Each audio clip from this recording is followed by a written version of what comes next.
जय हिंद साथियों, स्वागत है आपका अपने चैनल पर। आप सबको पता ही होगा कि इस पे अपनी श्रृंखला जो चल रही है इस समय प्रतिशत चल रही है और प्रतिशत का अगला भाग आपके सामने उपस्थित है ये, जिसका पहला क्वेश्चन हम डिस्कस करने जा रहे हैं। देखिए इसमें जो बोला गया है, अभी आप जितने क्वेश्चन पिछले किए थे आप ये पता होगा कि मेंसुरेशन पे आधारित प्रश्न हम कुछ किए थे, उसी से आगे हम इसमें घनाभ वगैरह बोल देता है, घन बोल देता है, गोला बोल देगा, तब कैसे करेंगे वो सीखना है। तो क्या बोला है, किसी घनाभ की लंबाई चौड़ाई और ऊंचाई। तो यहाँ पे आपको ये नहीं समझना है कि घनाभ क्या होता है, खैर जानना तो चाहिए। घनाभ होता है मतलब एक चौकोर चतुर्भुजाकार आकृति जिसकी जो फलकें होती दीवारें होती हैं वो आयताकार हों। जैसे माचिस की तिल्ली डिब्बी हो गई, कमरा हो गया, आपका मोबाइल हो गया, ज़्यादातर मोबाइलें होती हैं इस तरह के घनाभ के शेप में। तो यहाँ पे क्या बोला है, घनाभ की लंबाई चौड़ाई और ऊंचाई सब में बढ़ाया है। 10%, 15%, 20% की वृद्धि कर दी गई। ये तो जो वृद्धि शब्द आया ये तीनों के लिए आया, तीनों के लिए 20%, 10%, 15%, 20% की वृद्धि किया गया लंबाई चौड़ाई ऊंचाई में। तो पूछ रहा आयतन में कितने प्रतिशत की वृद्धि होती है। तो जो घनाभ का आयतन होता है कैसे निकालते हैं, लंबाई गुणे चौड़ाई गुणे ऊंचाई, पता होगा आपको।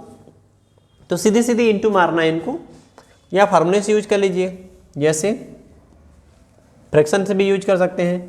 10% वृद्धि किया गया है, 15% वृद्धि किया गया है और 20% की वृद्धि किया गया है।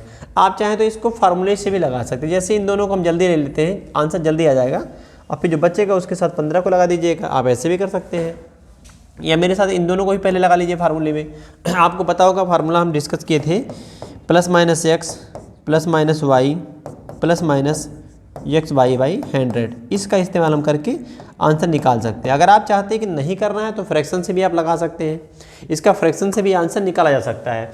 कैसे निकालेंगे अभी हम सीख लेंगे, पहले हम डिस्कस करते हैं फार्मूले से। तो इनका अगर लगाएंगे तो +10 +15 +10 गुणे 15/100, 15×10 हो जाएगा 25 और +25 गुणे, देखिए एक जीरो कट जाएगा, 10 से भाग कराएंगे 1.5 आएगा, यह 26.5। इस डाटा के साथ ये बचे हुए डाटा को एक बार और उतार दीजिए, 20% को एक बार और उतारिए। इन दोनों को लगाइए फिर से एक बार। ये तरीका एक होता है लगाने का जिस पे आप लगा सकते हैं। हम ये नहीं कह रहे कि आप ऐसे ही लगाइए, लेकिन जब डाटा पूर्णांक में होता है तो आप ऐसे लगा सकते हैं, बहुत मुश्किल नहीं होता है। यहाँ अगर सीखेंगे तो 26.5 + 20, ये भी वृद्धि है। तो वृद्धि का प्लस का गुणा प्लस होता है, 26.5 गुणे 20/100 ऐसे। यहाँ जोड़ेंगे अगर 26 20 हो जाएगा 46.5 प्लस। इनको अगर आप चाहें तो भाग करा सकते हैं, चाहे तो गुणा करा सकते हैं, जो ठीक लगे उसके हिसाब से। जैसे आप में से कोई अगर ऐसे करता है 20 × 20 20 25 100, तब भी कोई दिक्कत नहीं है। 5 से काटेंगे, 5 × 5 5 × 5 25, 5 × 15 5.3। तो इनको जोड़ दीजिए 5.3 में, तो जोड़ेंगे कितना हो जाएगा, 5 3 8 हो जाएगा, पॉइंट के बाद 8 आएगा और 5 6 11, 4 1 हासिल 5, 51.8% का हमारा आंसर बन जाएगा। तो इस क्वेश्चन को इस तरह से भी लगा सकते थे हम लोग। इसी फार्मूले का इस्तेमाल किया गया बार बार। तो जब आयतन वाले सवाल आएंगे तो हम ऐसे कर लेंगे। अगर एरिया वाला आता है तो उसमें आपका त्रिभुज चतुर्भुज इस तरह से बोल सकता है, बेलन शंकु बोलेगा, उसको भी कर लेंगे। चलिए सीखते हैं अगला मेथड जो इसका होता है फ्रैक्शन से।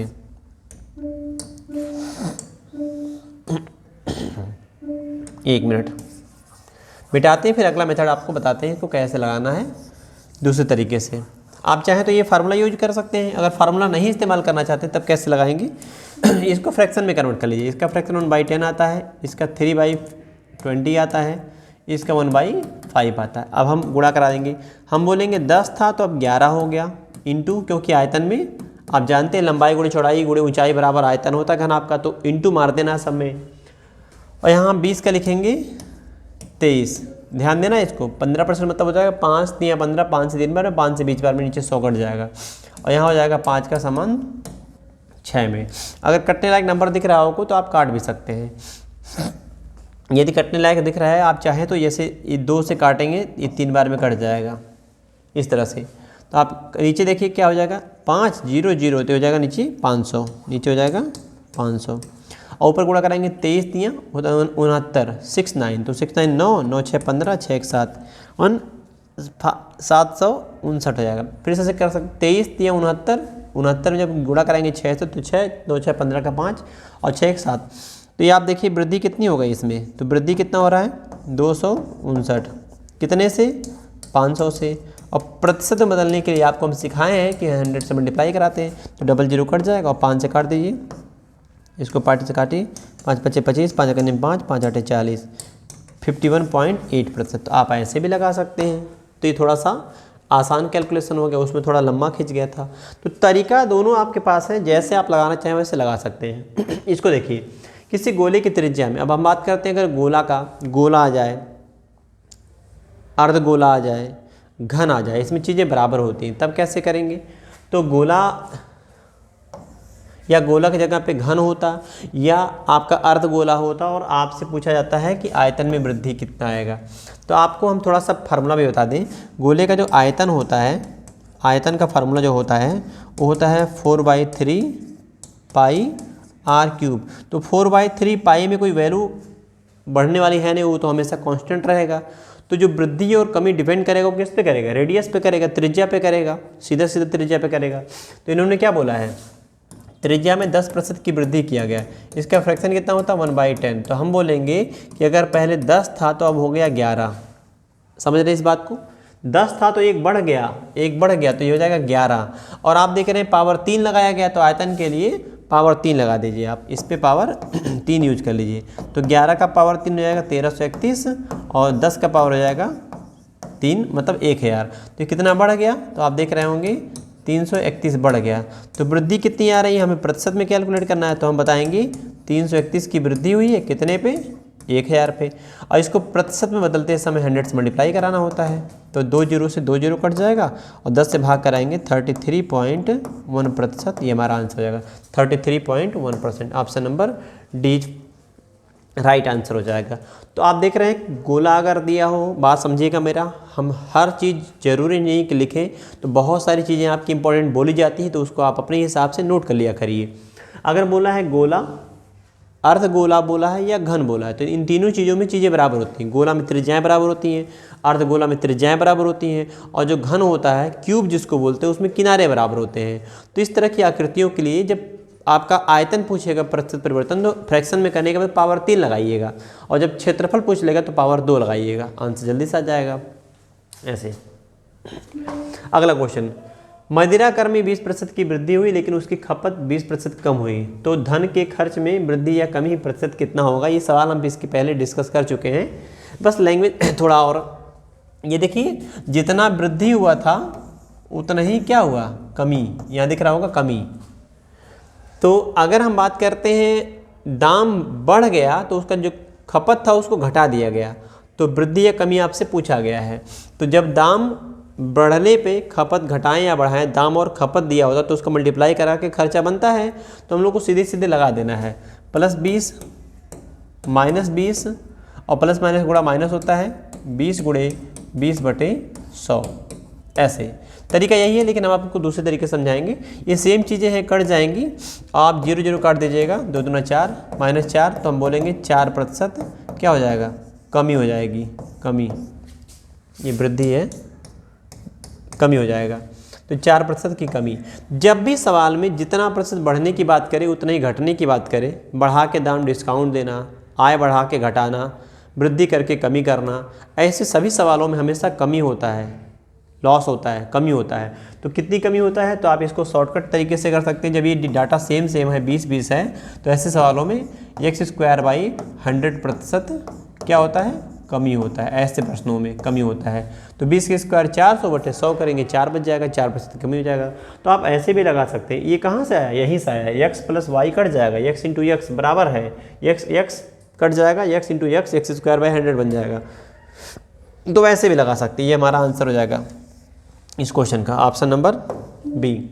दूसरा अगला क्वेश्चन देखिए क्या कह रहा है, यदि किसी गोले की त्रिज्या को आधा कर दिया जाए, अब इतने जैसे बोला वैसे लिख देना, जितना बोला उतना ही लिखना, अपने तरफ से कुछ भी नहीं सोचना है। त्रिज्या को क्या कर दिया जाए? आधा। तो क्या पूछा है? क्षेत्रफल। तो जब भी बात करेंगे गोले का बात करते हैं घन का, बात करते हैं अर्धगोले का, वृत्त का, समबाहु त्रिभुज का, वर्ग का, जिसमें चीज़ें बराबर होती हैं। अगर क्षेत्रफल पूछता है तो पावर 2 लगा देना है फ्रैक्शन में करके। हालांकि इन्होंने अपने से बोल दिया है कि आधा कर दिया, इसका मतलब है कि अगर पहले 2 था तो अब 1 हो गया, और आधा करके हम पावर कितना लगाएंगे, 2 लगाएंगे, कितना हो जाएगा 1 4, 4 से 1 तो कम हुआ ना भाई, कितना कम हुआ 3, तो कमी कितनी की आएगी, प्रतिशत बताना है। कमी कितनी की आई, 3 की कमी आई, कितने से, 4 से। और 100 से मल्टीप्लाई क्यों होता है, ताकि ये प्रतिशत में कन्वर्ट हो जाए। 3/4 हम सिखाए थे पहले लेक्चर में कि 75% होता है। 25 बार में 4 से कट जाएगा 100, 25 × 3 करेंगे, ये 75% का बन जाएगा आंसर। तो कितना प्रतिशत घट जाएगा क्षेत्रफल, वो हो जाएगा 75% घट जाएगा, 1/4 हो जाएगा, 1/4, 3/4 कम हो गया। ऐसे अगला सीखिए। देखिए, मनीष बीमा पॉलिसियों में 3818 रुपये निवेश करता है। उसकी मासिक आय का जो मतलब क्या है, ये जो वैल्यू है 3818 रुपया क्या है, उसकी मासिक आय का 20% है। देखिए स्पष्ट पढ़िएगा, बहुत इजी है, लेकिन आप कंफ्यूज होते हैं बहुत सारे बच्चे। मनीष बीमा पॉलिसियों में 3818 रुपये निवेश करता है। जो पैसा जमा किया वो 3818 रुपये है, और वो क्या है, उसकी मासिक आय का 20%। आप सोचिए, अगर मासिक आय का 20% की वैल्यू 3818 रुपये है तो क्या पूछा है, उसका वेतन कितना है, तो वेतन कितना होता है 100%। तो 100% निकालने के लिए क्या किया आपने, 20 में कितने से गुणा कराया, तो 5 से। तो इधर भी 5 से गुणा करा दीजिए, कितने से गुणा, 5 से, और 100% का मान हमारा आ जाएगा 5 × 8 = 40, 5 × 8 = 40, 5 × 5 = 4, 18 × 5 = 90 सीधे कर सकते हैं। 5 × 8 = 40, 5 × 15 और 4 = 19, तो 19,090 रुपया ये हमारा आंसर बन जाएगा। 19,090 रुपया ये आंसर बन जाएगा। ऐसे ये इसकी मासिक आय है, जो मनीष व्यक्ति है उसकी आय हो जाएगी ये 19,090 रुपये। ऐसे तो ऐसे लगा सकते थे। ये जानबूझ के बीच में एक डाला गया था, बहुत आसान सा सवाल। परीक्षा में ऐसे भी सवाल बनते हैं जिनमें बहुत सारे बच्चों को दिक्कत इसमें भी होती है। तो चलिए, हम आशा करते हैं कि आपको पहले से आता था। इस क्वेश्चन को देखिए। अब ये थोड़ा सा सवाल यहाँ से बदलाव हो गया। कैसे बोला है, किसी कक्षा के 70% छात्र गणित में पास होते हैं, जबकि 60% छात्र अंग्रेजी में पास होते हैं। 50% छात्र इन दोनों विषयों में पास होते हैं, इन दोनों विषयों में पास होते हैं बोला है। आपने अभी देखा कि जो मैथ में स्टूडेंट पास हो रहे हैं वो कितने हैं, 70%, और जो इंग्लिश में पास हो रहे हैं वो स्टूडेंट कितने हैं, 60%। और अभी आपने बोला है, यहाँ देखिए, दोनों विषयों में, दोनों विषय का मतलब होता है मैथ और इंग्लिश, दोनों में कितने पास हो रहे हैं, 50%। आप एक बार अगर मैथ को अलग काउंट किए, एक बार इंग्लिश को अलग काउंट किए, तो इसका मतलब है कि जब आपने दोनों को काउंट किया तो ये 50% डाटा इसमें भी आ गया, इसमें भी आ गया। क्वेश्चन को लगाने का तरीका भी हम शुरू में सीखते हैं, उसके बाद हम कॉन्सेप्ट को भी बताएंगे आपको कैसे करना है। तो जब भी आपका दोनों सेक्शन अलग अलग दिया है, दोनों का मिला के दिया, तो इनको अलग अलग को जोड़िए। 7 6 13, 130% तो पास होते नहीं है, लेकिन 50 दोनों में काउंट हो गए। ये 50 इसमें भी हो गए, इसमें भी हो गए, तो किसी एक में ही जोड़ना चाहिए आपको। हमने मैथ देखा तो यहाँ 50 है, इंग्लिश देखा यहाँ 50 है, दोनों में देखा 50-50, तो ये जो 50 की संख्या यहाँ भी आ गए, यहाँ भी आ गया, क्योंकि मैथ यहाँ है, इंग्लिश यहाँ है, तो इसलिए एक बार घटा लेते हैं ऐसे। तो ये क्या हो जाएगा, ये पास हो जाएगा, पास, ये पास की संख्या निकल जाएगी। तो 7 6 13, 130% माइनस करेंगे 50, कितना आएगा, 80% पास हो रहे थे। आप बताओ, अगर 80% पास हो रहे हैं किसी एक विषय में या दोनों विषय में, इसको कैसे बोलेंगे 80% को, ये वे हैं जो मैथ में पास हुए होंगे या इंग्लिश में पास हुए होंगे या दोनों में पास हुए होंगे। तो किसी एक विषय में फेल कितने हो जाएंगे, तो 100 में से अगर 80 पास हो गए तो कितने बचे, 20%, इन्हीं को बोलेंगे हम फेल। ये 20% जो है ये फेल है, दोनों विषयों में फेल कितने हुए, 20%। ऐसे इसको ग्राफ से थोड़ा सा हम समझाने का प्रयास करते हैं आपको।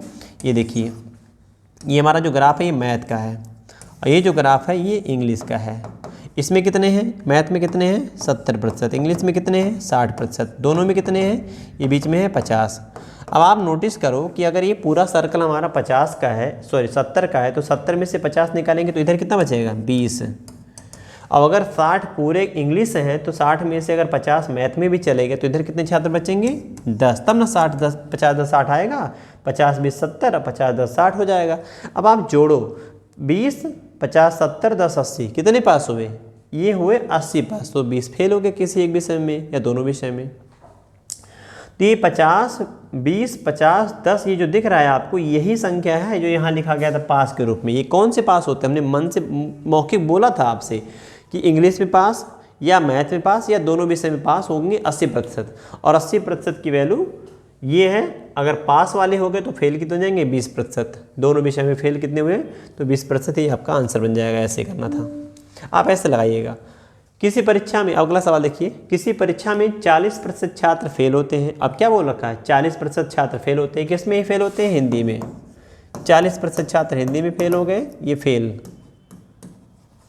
फेल होते हैं।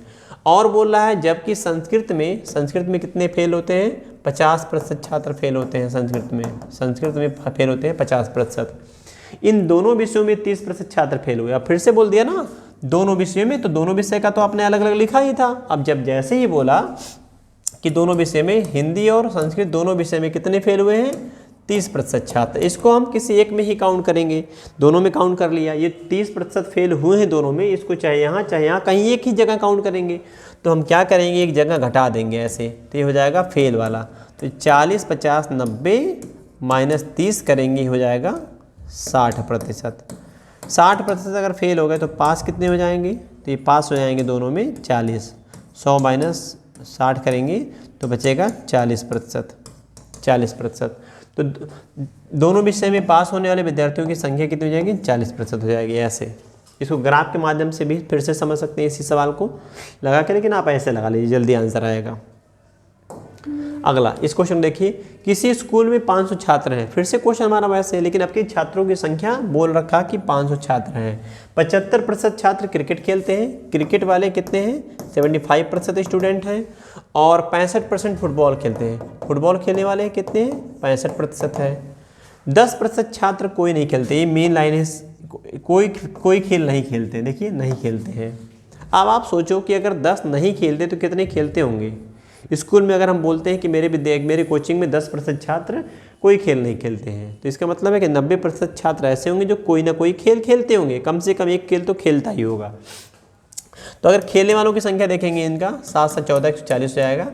और क्वेश्चन में क्या बोल रखा है, 10% नहीं खेलते हैं। तो अगर 10% नहीं खेलते हैं, 10 नहीं खेलते प्रतिशत में, इस तरह से लिखते हैं हम, 10% नहीं खेलते, कोई खेल नहीं खेलते, तो कितने प्रतिशत खेलते होंगे, तो आप क्या कहेंगे, 90% खेलते होंगे। आप सोचो, आप क्वेश्चन में स्पष्ट बोल दिया है कि 90% ही खेलते हैं, तो कितने आपने बढ़ा दिए। अगर 140 लिख दिया गया, 75 यहाँ 65 यहाँ, तो 75 65 मिला के 140 हो गया। 140% छात्र ऐसे जो खेल खेलते हैं, क्रिकेट खेलते हैं या फुटबॉल खेलते हैं। क्वेश्चन में स्पष्ट बोला गया 10% छात्र कोई खेल नहीं खेलते, तो इसका मतलब ये हुआ कि 90% छात्र क्या होंगे, जो फुटबॉल या क्रिकेट या दोनों खेल खेलते होंगे। तो 90% ही जब दिया था तो 140 कैसे हो गया, तो कितना एक्स्ट्रा लिखा था, 50। ये 50 कौन से हैं, ये दोनों में आ गए थे। दोनों खेल खेलने वालों की संख्या 50%। तो क्या बोला है, कितने छात्र क्रिकेट और फुटबॉल दोनों खेल खेलते हैं, निकालना था। तो 500 का कितना, 50%, कितना आएगा, आधा मतलब 250, 250। तो हमारा आंसर हो जाएगा सी। ऐसे इसी क्वेश्चन को फिर से हम समझा रहे हैं आपको, देखिएगा, सीखिएगा इसको। ऐसे तो ऐसे लगाने का तरीका ये हो गया। 140 हो गया, 90 खेल रहे थे, तो 90% अगर हम यहाँ से माइनस कर देते हैं तो कितना आ रहा है, 50 आ रहा है। चलिए ग्राफ बनाते हैं। ये क्रिकेट का ग्राफ हो गया, ये फुटबॉल का ग्राफ हो गया।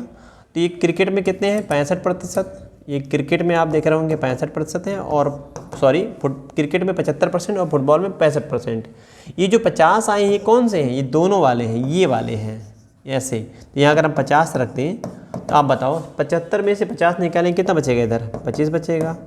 और 65 में से 50 निकालेंगे कितना बचेगा, 15 बचेगा। इनको जोड़ना आप ज़रा, तो आप पाएंगे 25 + 15 40, 50 90। तो ये 90 कौन से थे, जो खेल खेलते हैं, क्या खेलते हैं, या तो क्रिकेट खेलते हैं या फुटबॉल खेलते हैं या दोनों खेलते हैं।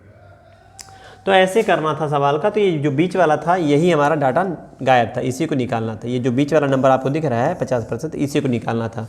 तो इसके पहले जैसे बताए थे वैसे लगाइए, ज़्यादा इजी आपको लगेगा। किसी कॉलोनी के 300 लोगों का सर्वे हो। फिर से देखिए वैसे सवाल हो गया, 300 लोगों का सर्वे किया गया। इनमें से 60% लोग चाय पीते हैं। चाय की बात करें, चाय टी कितने पीते हैं, 60% लोग। जबकि कॉफ़ी वाले कितने हैं, कॉफ़ी सिर्फ और कॉफ़ी कितने पीते हैं, 70%। और 50% दोनों पेय पदार्थ पीते हैं। स्पष्ट बोल दिया है कि 50% से दोनों पीते हैं। टी एंड कॉफ़ी दोनों पीने वाले कितने हैं? 50% हैं। तो हमने सिखाया था ना आपको, जब इंडिविजुअली दोनों का पीने वाला दिया हो तो पीने वालों में से जो दोनों में आते हैं उनको घटा देते हैं। जैसे हिंदी और संस्कृत पढ़ रहे थे, हिंदी संस्कृत बीच वाले माइनस कर दिए, वैसे इसको भी करना था। तो टी पीने वाले 60 है, कॉफ़ी पीने वाले 70, तो 60-70 मिला के तो 130 हो जाएगा। 130 में से 50 ऐसे जो दोनों में आ गए थे तो एक माइनस कर देते हैं। तो 130 माइनस 50 80%। 80% क्या है? पीने वाले। पीने वाले लोग कितने हैं? 80% हैं। जो चाय और एक कॉफ़ी या दोनों पीते हैं, चाय पीते हो उनको जोड़ा गया है, कॉफ़ी पीते हो उनको जोड़ा गया हो, ऐसे दोनों पीते उनको जोड़ा गया है। दोनों पेय पदार्थ पीते हैं तो उन लोगों की संख्या बताएं जो कोई भी पेय पदार्थ नहीं पीते हैं। नहीं पीने की बात कर रहा है, जो कोई भी पेय पदार्थ। अगर पीने वाले 80% है तो ना पीने वाले कितने होंगे? ना पीने वाले मिला के दोनों 100 होता है तो मिला के हो जाएगा ये 20% बनेगा। 100 में से 80 निकाल देंगे, 20 बचेगा। 20 का मान निकालना है। इसका मान हमको क्या बताना है कि कितनी संख्या है। तो कितने लोग थे कॉलोनी में? 300 लोगों का 20% कितना आएगा? तो प्रतिशत से 2 जीरो कट जाएगा, 3 दूनी 6, 60 हमारा आंसर बन जाएगा। ये option number C right answer. तो इसको ऐसे करना था। यहाँ क्या बोला था? कोई भी पेय पदार्थ नहीं पीने वाले। तो 80% ऐसे हैं जो कुछ पीते हैं, कॉफ़ी पीते हैं, चाय पीते हैं, दोनों पीते हैं। तो 20% ऐसे हैं जो कुछ भी नहीं पीते हैं, उनको बताना था। अगला इस क्वेश्चन को देखें आप, कैसे बोला है? किसी विद्यालय के 62% छात्र हॉकी खेलते हैं जबकि 58% छात्र फुटबॉल खेलते हैं। 80 छात्र, यहाँ परसेंटेज नहीं ध्यान रखिएगा, छात्र हैं, दोनों खेल खेलते हैं। तो कुल छात्रों की कुल संख्या बताइए यदि प्रत्येक छात्र कोई ना कोई खेल खेलता है। इस क्वेश्चन का सबसे मेन पार्ट है ये जो बोला है, कह रहा प्रत्येक छात्र कोई ना कोई खेल खेलता है। इसका तात्पर्य क्या है कि 100% स्टूडेंट इन्वॉल्व हैं खेल में, कोई भी सिंगल लड़का ऐसा नहीं जो खेल ना खेलता हो। तो चलिए शुरू करते हैं। तो हॉकी खेलने वाले कितने हैं? हॉकी खेलने वाले हमारे पास हैं 62%। और क्या एक है? फुटबॉल खेलने वाले कितने हैं? ये हैं 58%। तो दोनों खेल अगर मिला के देखा जाए तो कितना हो जाएगा? 120%। 8 2 10 6 5 11 12 120% छात्र कैसे हो जाएंगे? जबकि क्वेश्चन में स्पष्ट बोला है कोई ना कोई खेल सब कोई खेलता है। तो प्रत्येक छात्र कोई ना कोई खेल खेलता है, इसका तात्पर्य है कि 100% छात्र कोई ना कोई खेल में इन्वॉल्व हैं। तो 120 कैसे हो गया? जब 100 ही है तो कितना एक्स्ट्रा हो गया? तो एक्स्ट्रा हो गया 20। ये 20 कौन से थे? जो दोनों में थे, इनको 2 बार काउंट कर लिए। दोनों खेल खेलने वाले हो जाएंगे 20%। ग्राफ से भी बना के आप देख लीजिएगा। तो कह रहा है कि दोनों खेल खेलने वाले जो संख्या है उनकी कितनी है? 80। तो हम कैसे बोलेंगे? इसी 20% का जो मान है वो है 80। तो 20 एकने 20, 20 चौक 80, 1% में आएगा 4। अब जो भी निकालना है, कह रहा है कि कुल संख्या बताइए। तो कुल संख्या 100% माना गया था, 100% का मान हो जाएगा 400। 1 में 4, 100 में 400। 400 छात्र उस विद्यालय में हैं। विद्यालय में 400 छात्र हैं ऐसे। चलिए ठीक, अगला सवाल, अगला देखते हैं इसके बाद वाला। अब फिर से क्वेश्चन कुछ वैसे ही है। कह रहा एक कॉलोनी के 800 घरों का सर्वे हुआ, इनमें से 40% घरों में 4 पहिया वाहन है। तो 4 व्हीलर जो है वो 4 पहिया वाहन 40% घरों में है, और जबकि 75% घरों में 2 पहिया वाहन है। प्रत्येक घर में एक वाहन अवश्य है। फिर से पिछला क्वेश्चन ही रिपीट कर दिया। प्रत्येक घर में कम से कम एक वाहन अवश्य है। इसका मतलब क्या है? प्रत्येक घर जब बोल दिया तो 100% घर में वाहन है, 100% घरों में वाहन है। कौन सा वाहन है? 2 पहिया है या 4 पहिया है या दोनों है? तो हम इसको भी शुरू करते हैं। तो 4 व्हीलर कितने हैं? 40%। 2 व्हीलर कितने हैं? 75%। दोनों मिला के कितना हो जाएगा? 7 4 11, 115%। समझे? 7 4 11 115। तो ये 2 व्हीलर है, 4 व्हीलर हैं, ये 2 व्हीलर हैं। इसको नहीं लिखने की जरूरत है, 2 व्हीलर 4 व्हीलर क्वेश्चन में लिखा है। तो 4 पहिया गाड़ियों की प्रतिशतता है 40 और 2 पहिया वाहनों की प्रतिशतता है 75। तो दोनों को जोड़ के देख रहे हैं 115 हो गया। जबकि क्वेश्चन में बोला प्रत्येक घर में एक वाहन है, ऐसा कोई घर ही नहीं है जिसमें वाहन ना हो। तो 100% ही होना चाहिए था। तो एक्स्ट्रा कितना हो गया? ये 15। ये जो 15 हो गया ये कौन सा है? 2 पहिया और 4 पहिया दोनों प्रकार के वाहन हैं। कितने घरों में? 15% घरों में। आबादी कितनी थी घरों की संख्या, आबादी नहीं, घरों की संख्या 800 है। 800 घरों का सर्वे हुआ था। तो कितने घरों में दोनों वाहन हैं? तो हम 800 का कितना निकालेंगे? 800 का 15% निकालेंगे। प्रतिशत से 2 जीरो कट जाएगा, 15 × 120, तो 120 घर ऐसे हैं, 120 घर ऐसे हैं जिनमें 2 पहिया और 4 पहिया दोनों वाहन हैं। ऐसे लगाना था इस तरीके से। अगला क्वेश्चन, इसके बाद अगला क्वेश्चन डिस्कस करते हैं। अगला क्वेश्चन कैसे है उसको सीखिए। अब फिर से अगला क्वेश्चन जो है वो कह रहा है कि एक परीक्षा में 42% अभ्यर्थी गणित में तथा 52% अभ्यर्थी अंग्रेजी में अनुत्तीर्ण हुए। दोनों विषय में यहाँ देखना एक बात, अभ्यर्थी अनुत्तीर्ण हुए। दोनों विषयों में 46 अभ्यर्थी उत्तीर्ण हुए। यहाँ पे बात बदल गया, अनुत्तीर्ण बोल रहा था और यहाँ उत्तीर्ण बोल दिया है। अब आप बताओ, अगर 46 अभ्यर्थी उत्तीर्ण तो कुल अभ्यर्थियों की संख्या कितनी है? ऐसे सवाल है। तो यहाँ दोनों विषय में अनुत्तीर्ण 17 हैं और यहाँ अंग्रेजी में अनुत्तीर्ण देख रहे हैं आप 52 हैं और गणित में अभ्यर्थी जो है 42 हैं। तो सेम क्वेश्चन अभी तो किए थे आप शुरू में। हम देख रहे हैं कि मैथ में कितने हैं, तो 42% है संख्या। और मैथ के बाद क्या है सब्जेक्ट? इंग्लिश में कितने हैं? 52% है। और दोनों में कितने हैं? देखिए बोला दोनों विषयों में कितने हैं? 17%। ये कहना चाह रहा है कि मैथ और इंग्लिश दोनों में कितने हैं, तो इसकी संख्या है 17%।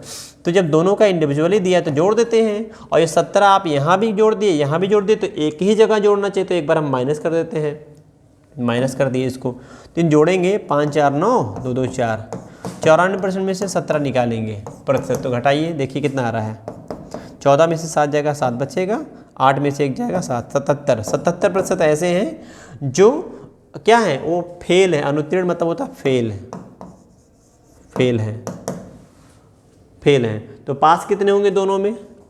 उत्तीर्ण विद्यार्थियों की संख्या 46 दिया था ना, तो ये अगर फेल हो गए 77, तो पास कितने होंगे? 100 में से 77 घटा देते हैं, 77 तो कितने आएंगे? ये आएंगे 23%। 23% का मान दिया सवाल में। कितना दिया था पास का? कह रहा है दोनों विषयों में पास उत्तीर्ण छात्रों की संख्या 46 है। 23 का मान आ जाएगा 46 और 23 दूना 46 होता है, 2 बार में कट जाएगा। तो 1% का मान 2, तो 100% का मान हो जाएगा 200। ये इस क्वेश्चन का उत्तर हो जाएगा। ये 2 बार में कट गया है 2 टाइम में। 23 दूना 46, 100 दूना 200। तो 200 छात्र कुल परीक्षा में अभ्यर्थियों की संख्या जो पूछा गया है, कुल अभ्यर्थी कितने हैं, ये हो जाएगा 200। ऐसे करना था। अगला क्वेश्चन, अगला और लास्ट है, इसको सीखते हैं हम लोग।